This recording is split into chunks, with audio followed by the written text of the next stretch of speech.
My name's Michael Maioli.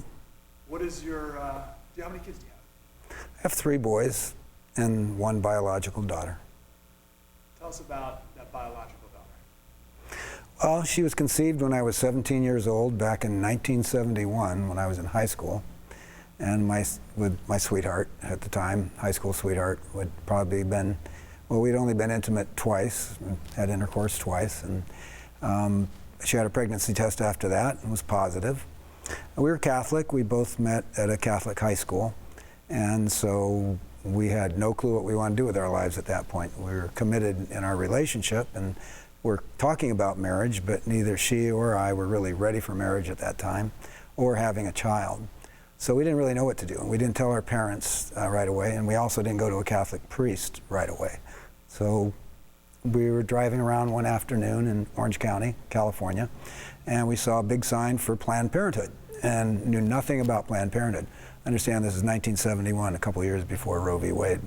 And so we didn't know, but it looked like maybe they could help us with some decisions on if we wanted to be parents. So we went in, and the first person that we met was very nice and took our intake information, assured us that anything that we decided would not cost us a dime.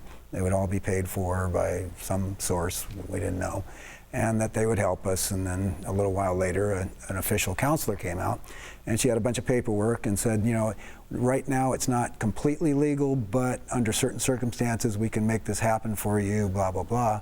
And then all of a sudden she drops the abortion word, and we look at each other, did you say? I didn't say. And I was like, she says, you're here for an abortion, right?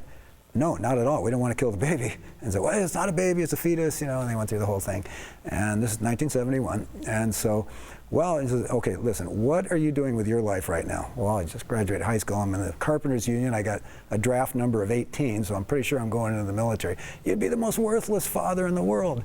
Well, maybe so. And then, what do you want to do? Well, I'm going to major in this and going to college. You'd be the most worthless mother, you know. And so basically the only option they had was abortion, and they said, you know, listen, you're 2.5 months pregnant, you haven't told your parents. I mean, the safest thing medically for you to do right now is abort this baby before it gets too much further. I mean, this could be a dangerous pregnancy. You don't know. You're not ready, and you're going to be lousy parents. So they were effective in convincing us that probably we shouldn't get married and have a kid, and we weren't ready for that, but they weren't convincing enough to do the abortion thing. So we had that meeting with the Catholic priest. Understanding right now I'm a teenager, I got deep doubts about Catholicism, Christianity in general, and but he brought up another option, which was adoption. And you know, you would think he'd push us to get married and, you know, do the whole Catholic thing, but he didn't. He said, you know what, you know, you may be right, you're probably not ready, but what about adoption? And so that's where he led us, and we had our baby adopted out through Holy Family Adoption Agency in Los Angeles. We're in Orange County. She was adopted out in LA. And I did join the military, and I got to see the baby in the nursery, never got to pick him up. And back then they only had closed adoptions, so there was no option for us to ever meet the adopted parents. But we did get to pick them through files, and the files were very you know, elaborate, and we got a lot of detail on the parents. The parents we picked had already had a child, but couldn't have any more. And so they were, you know, tried and true good parents, we could tell. He was a police officer in Los Angeles. Mom was a stay-at-home mom. That looks like the right family, and so we got to pick that. And turns out they were excellent parents. So fast forward 15 years later, my relationship with my high school sweetheart didn't work out through a couple of military deployments, but 15 years later, I'm ready to get married with a mother that had my 3 boys. And we talked a lot about our past and told her about my biological child and said, have you ever tried to hook up with her? Well, no, I haven't. I called up Holy Family Adoption Agency, and they say, well, you know what, she's a teenager right now, so she's probably not looking for you. But even if she did, we couldn't help her because you never signed an affidavit that would allow that. So I'll send me the paperwork. So I do.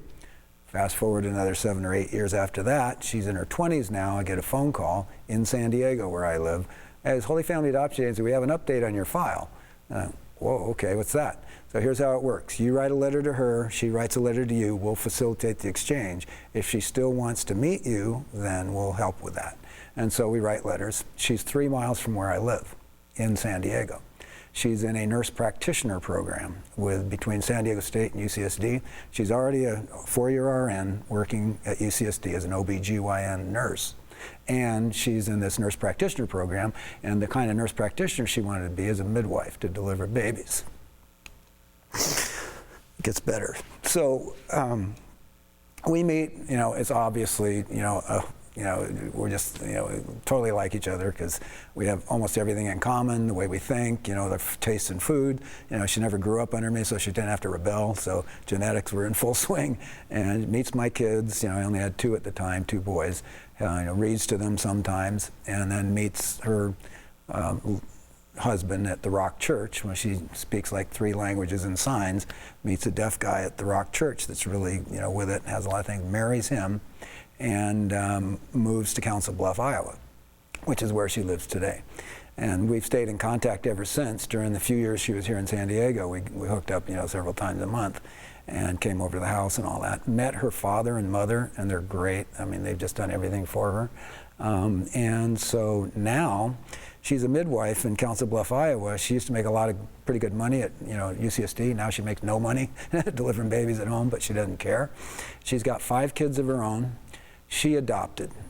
She went on missionary trips to Liberia, and for 3 years of her marriage, they couldn't get pregnant. So they adopted 2 black, deaf children from Liberia, from an orphanage. Because in Liberia and a lot of places, when kids don't come out normal, there's a lot of venereal disease and things, and they just kick them to an orphanage. They were, Hadassah was 6 and JP was 4 at the time, so they weren't babies. They were, children, and they've done quite well. Of course, right after they did that, within a couple of years, she gets pregnant, has twins, and she's had a couple miscarriages. But another interesting thing is that the only Planned Parenthood near her went out of business, not because of protesting or anything, but just because there wasn't enough business. And she now works in that same building as a pregnancy center and helps women have their birth. So my tip to anybody who's in that situation is to at least look at adoption as an option. It's completely paid for. There are not enough children to adopt in this country. Everybody I know that's adopted children that are personal friends of mine have had to go to Kurdistan or some place outside the country. And there's more than ample people that will be very good parents if you're not ready to be those parents. Not to say, and I don't want you to go through any high-risk pregnancy or anything. If that's what it is, that's it'd be a different story. But if you're healthy enough to deliver a baby, you could have a story just like mine. Perfect. Let's chat. What do you think of the fact that the baby you could have aborted now brings life into the world? It's a miracle. Clear-cut miracle. And I had no influence on that. Neither did her adopted father. It was all her own choices later in life. What do you say to the adopted parents? Oh, they're awesome. I'm just a I'm a bio dad. Joseph is her real father, and I've always acknowledged that, and he's always been good to me, and and I love him.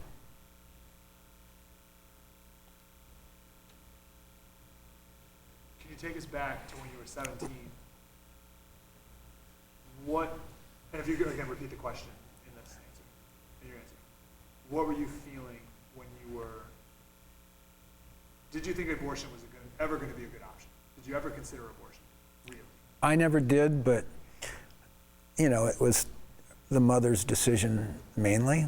I was glad that was the decision that she made. It was not even anything. And although she never at any point appeared to want to keep the baby herself, there was a decision you could make back then. You are allowed to hold the baby, and there is a 1-month period where you can change your mind. We recommend don't holding the baby. And so she said, okay, well, I'm good with that. So, to her credit, she went full term. I was with her every single night.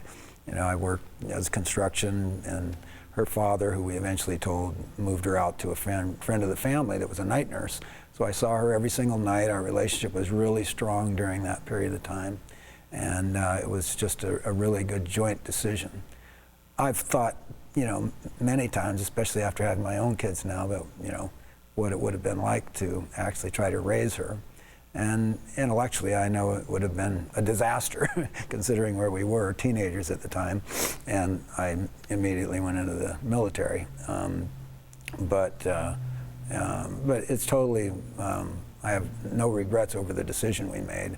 And I'm very, it's the Lord is what it is. I mean, we had a certain part in the process of making this decision, and then the Lord took it from there. And it just, it's difficult. And I don't want to get in the whole controversy with Planned Parenthood, other than when they say pro-choice, it isn't really all the choices. They should have adoption as one of those choices that they give women. And I totally think it's good for women that don't have any money to have an ability to go somewhere and help them with their pregnancy. I mean, it seems like they shouldn't call themselves Planned Parenthood. They should be calling themselves Planning Not to Be a Parenthood.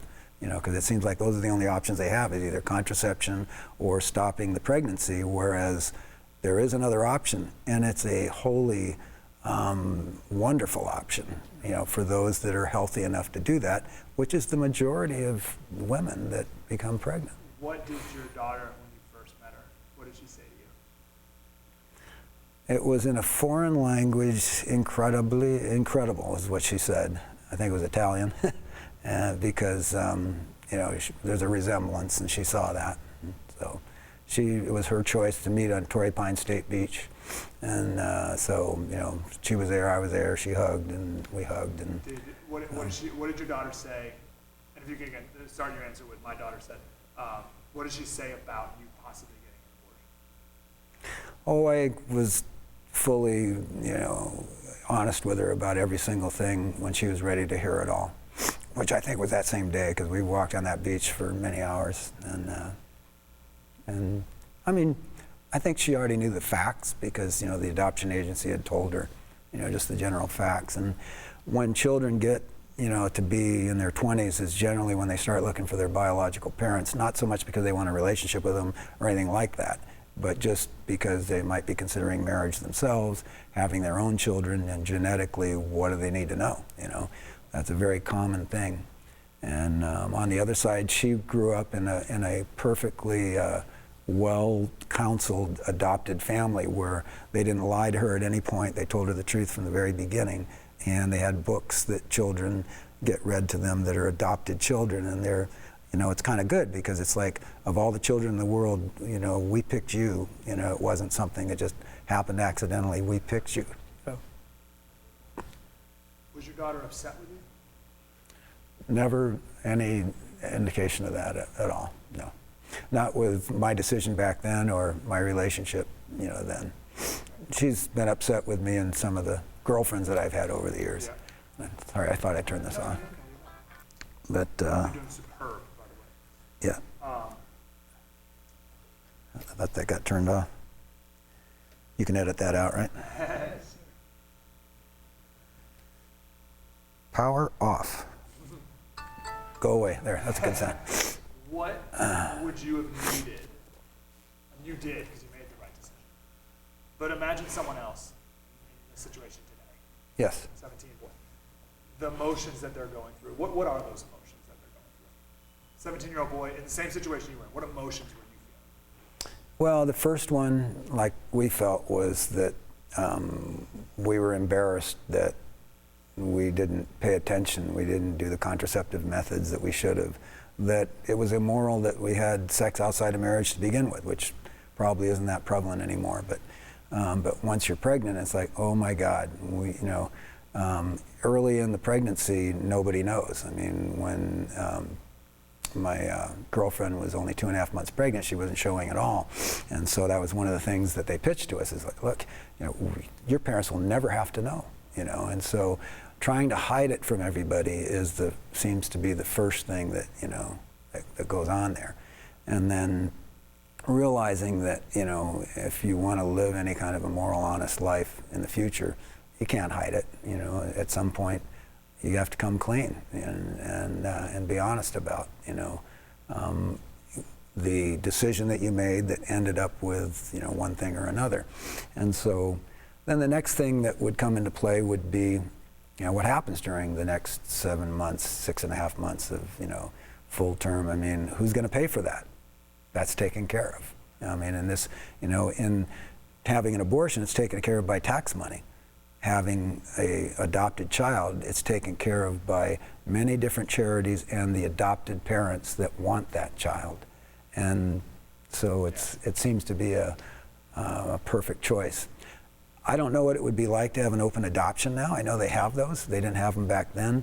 There is now the ability to keep contact with the adopted parents if you want to. Personally, I think that's a bad option for the kid.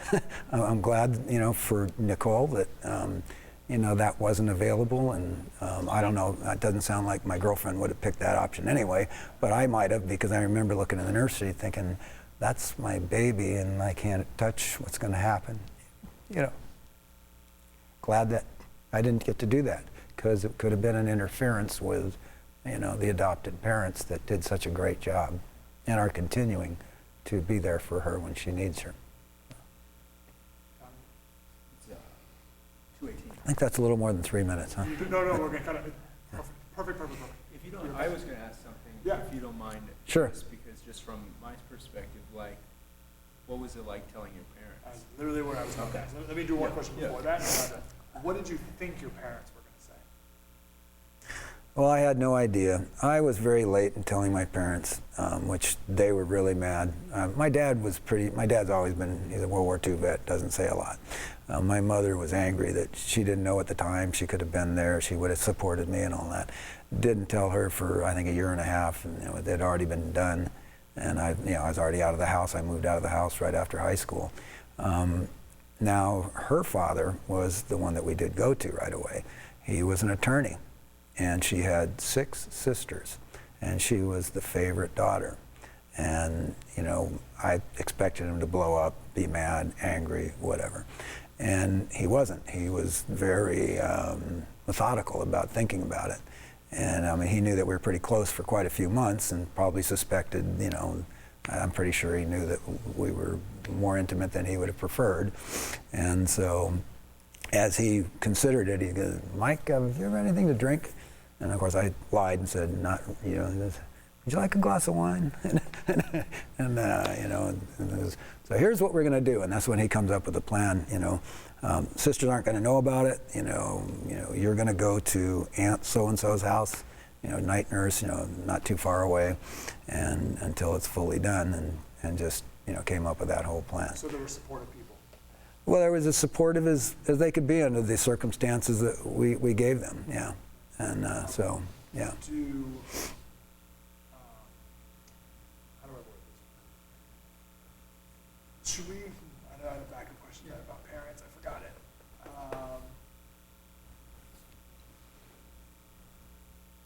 Should we just go right to the end? I think we got everything. What do you think? Is there any other angle on that? This is what I was saying. Sorry. Is it possible for a life to be a mistake? Not according to God.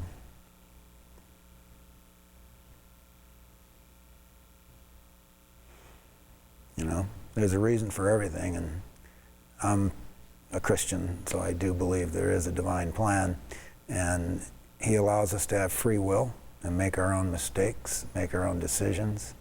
And if there's any evil in this world, it comes from Satan, not God. And so he'll try to screw us up every chance he can get.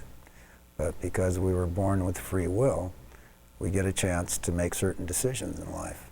And I think if they're godly decisions, the decision to conceive outside of marriage or have sex outside of marriage is probably a bad decision. That's the mistake. But letting natural forces take place, and then that's not a mistake. That's a consequence. And you have to deal with those consequences in a moral way.